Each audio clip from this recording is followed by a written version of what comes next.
अस्सलाम वालेकुम students, welcome to my YouTube channel.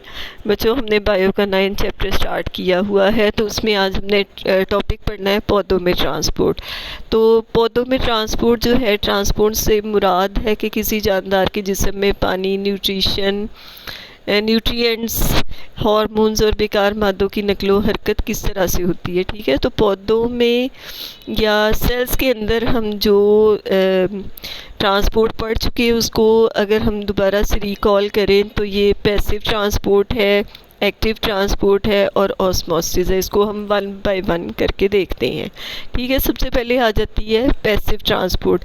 तो पैसिव ट्रांसपोर्ट बच्चों, ये देखिए जैसे डायग्राम में भी आपको नज़र आ रही है कि सेल मेम्ब्रेन में से आयंस या मॉलिक्यूल्स का ज़्यादा इर्तिकाज़ वाले इलाका से कम इर्तिकाज़ वाले इलाका की तरफ नकल मकानी करना पैसिव ट्रांसपोर्ट कहलाती है। यानी इसमें कोई भी एनर्जी की ज़रूरत नहीं होती। तो जो सिंपल डिफ्यूजन है ना, उसको हम जो है वो पैसिव ट्रांसपोर्ट कहेंगे। उसके बाद एक्टिव ट्रांसपोर्ट आ जाती है, तो इसमें एनर्जी की ज़रूरत होती है और इसमें मॉलिक्यूल्स जो है वो कम इर्तिकाज़ वाले इलाका से ज़्यादा इर्तिकाज़ वाले इलाका की तरफ जाते हैं।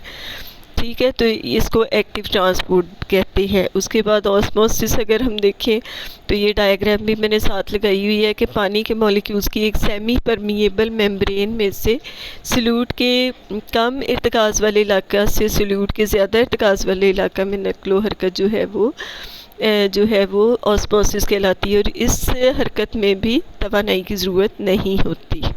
अब बच्चों, अगर हम प्लांट्स में ट्रांसपोर्ट की बात करें तो देखिए पौधों में दो तरह से ट्रांसपोर्ट होती है। किस तरह के, एक तो ज़मीन में से जो नमकियात हैं, पानी वगैरह जो है, मिनरल न्यूट्रिएंट्स जो है, ये ज़मीन से ऊपरी हिस्सों को पहुंचाए जाते हैं। ठीक है, उसके बाद दूसरी ट्रांसपोर्ट आ जाती है कि जो पत्तों में खुराक बनती है उसको पौधे के मुख्तलिफ हिस्सों तक ट्रांसपोर्ट किया जाता है। ठीक है, तो पानी के लिए जो टिश्यूज़ इस्तेमाल होते हैं पौधों में उनको जाइलम टिश्यूज़ कहते हैं, जबकि खुराक के लिए या खुराक की ट्रांसपोर्ट के लिए जो टिश्यूज़ इस्तेमाल होते हैं उनको फ्लोएम टिश्यूज़ कहते हैं।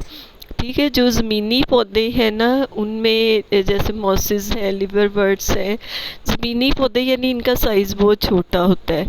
ठीक है, तो इनमें जो है वो कई दफ़ा डिफ्यूजन के ज़रिए भी हो जाती है और बाकी जो इसके अलावा जितने भी प्लांट्स हैं उनमें जाइलम और फ्लोएम के ज़रिए ही होती है।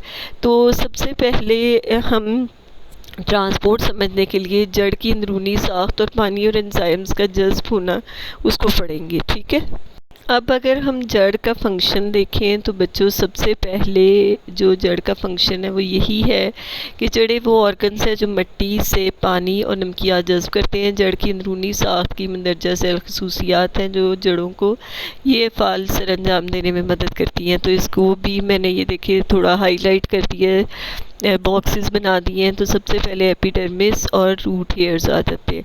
तो जो जड़ की सबसे बैरूनी परत है उसको एपिडर्मिस कहते हैं और ये सेल्स की सिर्फ एक ही तह पर मुश्तमिल होती है।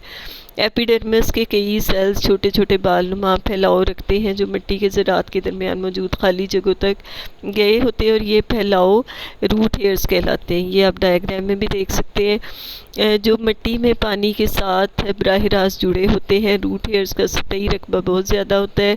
मिट्टी में मौजूद पानी में नमकियात का इर्तिकाज़ रूट हेयर की निस्बत कम होता है, इसलिए जो रूट हेयर्स हैं वो एक्टिव ट्रांसपोर्ट के ज़रिए मज़ीद नमकियात भी अंदर ले जाते हैं। यानी रूट हेयर्स जो है उनका काम मिट्टी में से नमकियात के इर्तिकाज़ के फ़र्क की वजह से ऑस्मोसिस के ज़रिए मिट्टी से रूट हेयर्स में पानी को ले जाना है।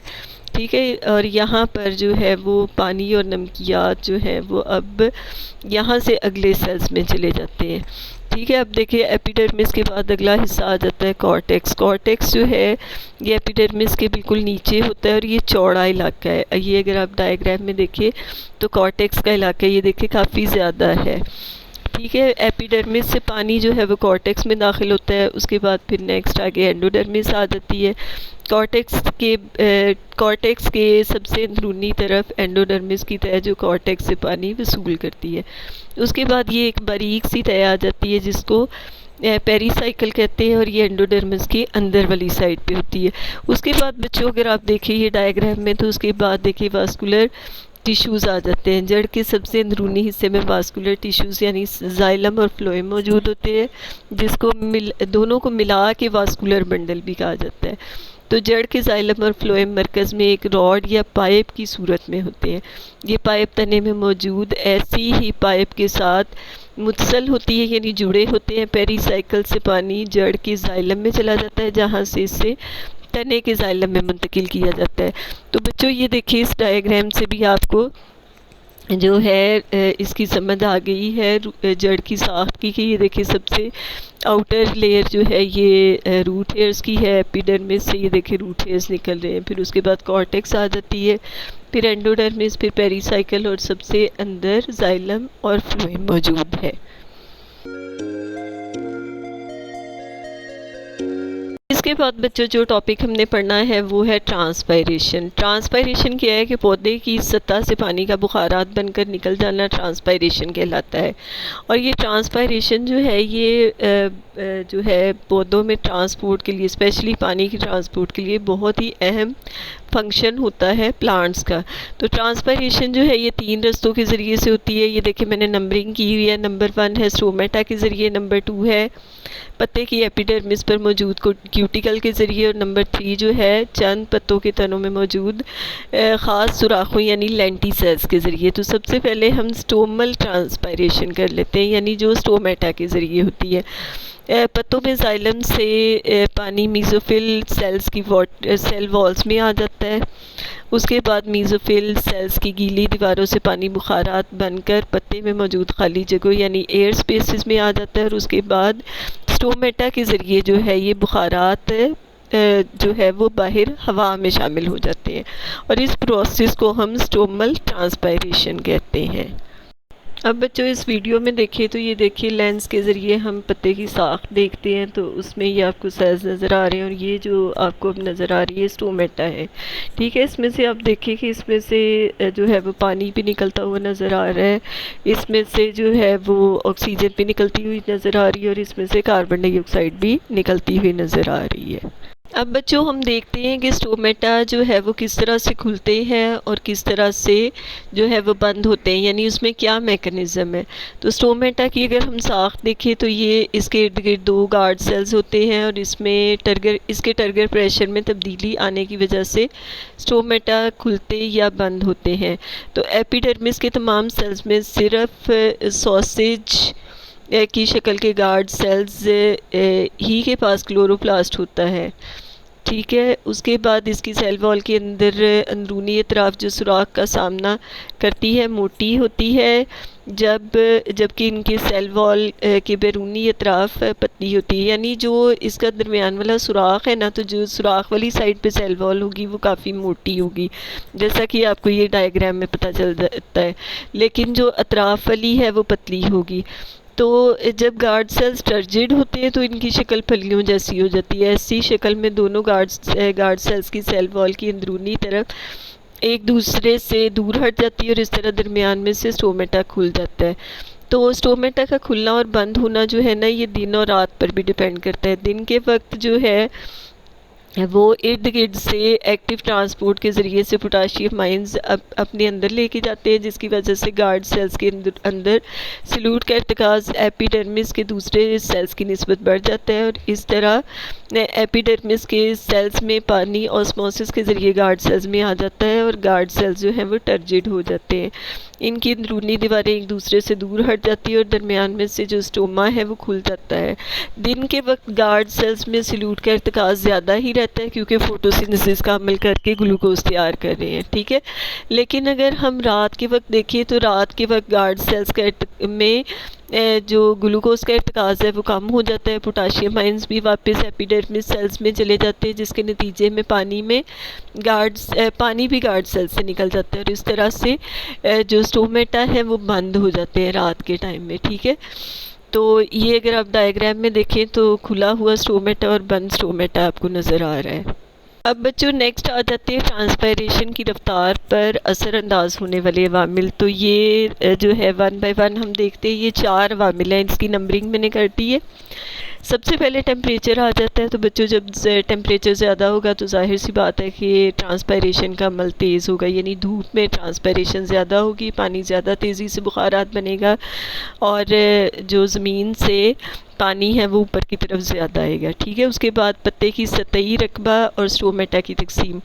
अगर पत्ते का सतही रकबा ज़्यादा है, यानी अगर पत्ते चौड़े हैं तो उसमें से ज़्यादा पानी एवेपोरेट होगा, और अगर पत्ते जो हैं वो बारीक हैं, छोटे हैं, तो उसमें से ट्रांसपायरेशन का प्रोसेस कम होगा। और इसी तरह से स्टोमेटा जो है ये बालाई जानिब, स्टोमेटा जो है ऊपर की जानिब पे स्टोमेटा जो है वो कम होते हैं, जबकि ज़ेरी जानिब यानी पत्ते के नीचे वाली साइड पे जो है वो स्टोमेटा ज़्यादा होते हैं। तो इसका मतलब ये है कि ट्रांसपायरेशन का अमल जो है वो पत्ते की ज़ेरी जानिब से ज़्यादा होता है। उसके बाद हवा में नमी, अगर हवा में नमी होगी तो ट्रांसपायरेशन का अमल कम होगा, स्लो होगा। और अगर हवा चल रही है तो उससे भी ट्रांसपायरेशन का प्रोसेस जो है वो तेज़ हो जाता है। और अगर हवा जो है वो गर्म है, मरतूब है, तो इसकी वजह से ट्रांसपायरेशन का प्रोसेस ज़्यादा होगा, यानी पानी ज़्यादा वेपोरेट होगा, बुखारात बनेगा। उसके बाद बच्चों जो लास्ट टॉपिक इस वीडियो का आ जाता है और जो हमारा मेन टॉपिक था कि पौधों में पानी की ट्रांसपोर्ट जो है वो किस तरह से होती है।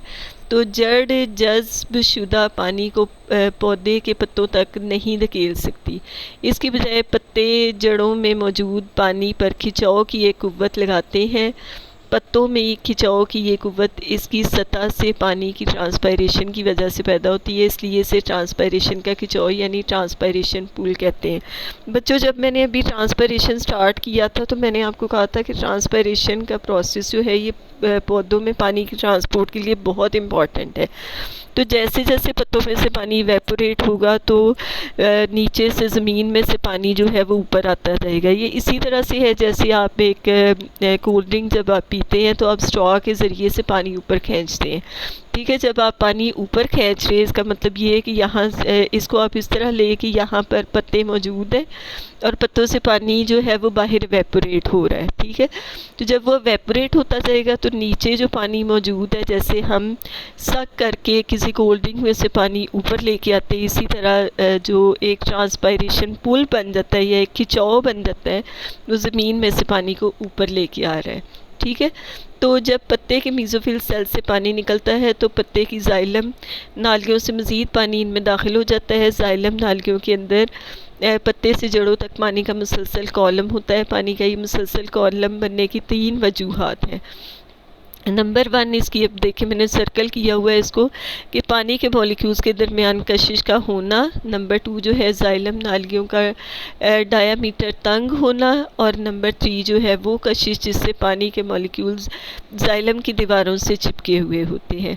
तो पत्ते की जाइलम नाली में से जब पानी का एक मॉलिक्यूल ऊपर चढ़ता है तो ये पत्ते, तने और जड़ की जाइलम में पानी के तमाम कॉलम पर एक खिंचाव या खिंचाव यानी टेंशन पैदा करता है। इसके नतीजे में पानी के तमाम कॉलम ऊपर की तरफ खींचते चले जाते हैं। तो बच्चों ये डायग्राम में भी अगर आप देखें तो ये डायग्राम देखिए ज़मीन से ये स्टार्ट हो रही है, रूट हेयर के ज़रिए जो पानी है, पानी के मॉलिक्यूल्स ये देखिए जाइलम में आ रहे हैं, फिर जाइलम से जो है ये तने की जाइलम में आ रहे हैं, फिर उसके बाद पत्ते की जाइलम में आ रहे हैं। वहाँ पर जो है ये ट्रांसपायरेशन का प्रोसेस होता है। तो बच्चों इसके साथ ही हम आज की वीडियो को एंड करते हैं। उम्मीद है कि आपको पौधों में पानी की ट्रांसपोर्ट की अच्छी तरह से समझ आ गई होगी। मेरे चैनल को सब्सक्राइब करना, मेरी वीडियो को लाइक करना और शेयर करना ना भूलिएगा। Thank you so much. अल्लाह हाफिज़।